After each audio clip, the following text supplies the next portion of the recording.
भारत की महिलाओं के द्वारा पति की लंबी आयु और बच्चों की प्रगति, विकास, सुख, समृद्धि और दाम्पत्य जीवन की मधुरता के लिए हर वर्ष ज्येष्ठ माह में किया जाता है।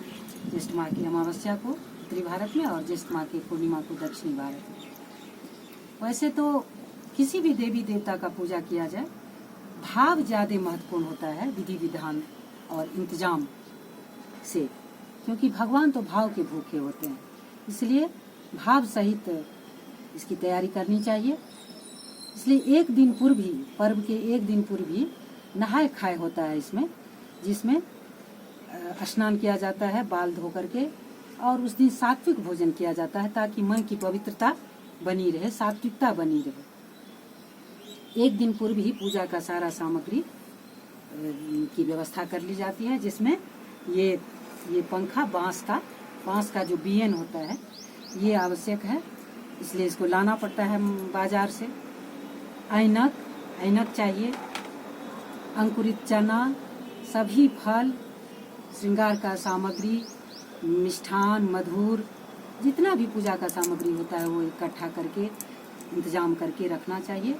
और वट सावित्री पर्व के दिन सुबह में वट वृक्ष का पूजा करना चाहिए। यदि संभव हो तो वट वृक्ष के पास जा करके ज़्यादा अच्छा है, किंतु नहीं संभव हो तो वट वृक्ष की टहनी लेकर के भी गमला में लगा करके लोग पूजा करते हैं। पूजा में वट वृक्ष को चंदन, सिंदूर लगाया जाता है, पुष्प अर्पित किया जाता है, माला चढ़ाया जाता है, वस्त्र हो तो वस्त्र भी चढ़ा सकते हैं, जनेऊ चढ़ाइए, फल चढ़ाइए सभी तरह का, आम, लीची जो मौसमी फल है, और उसके पश्चात पंखा से उनको शीतलता प्रदान किया जाता है। फिर ऐनक दिखाया जाता है। ये सभी भाव की ही बातें हैं कि जैसे लोग पति को या अपने बच्चों को पंखा झल करके शीतलता प्रदान करता है, ऐसे ही वृक्ष को भी शीतलता प्रदान किया जाता है और उनसे यह कामना की जाती है कि हम लोग भी शीतल रहें, कूल रहें।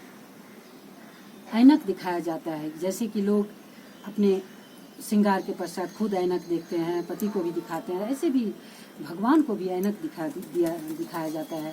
फिर पीले धागे से उनको प्रेम के बंधन में बांधा जाता है 7 बार या 5 बार, 3 बार, जो भी जैसी सुविधा हो, श्रद्धा हो, परिक्रमा करनी चाहिए और क्षमा याचना भी उसके साथ करनी चाहिए कि हे प्रभु, जो भी गलतियां हुई है उसको माफ करें।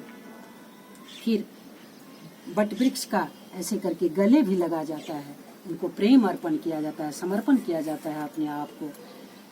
क्योंकि वट वृक्ष एक ऐसा वृक्ष है जिसकी बहुत ही लंबी आयु होती है और इसका विस्तार बहुत होता है।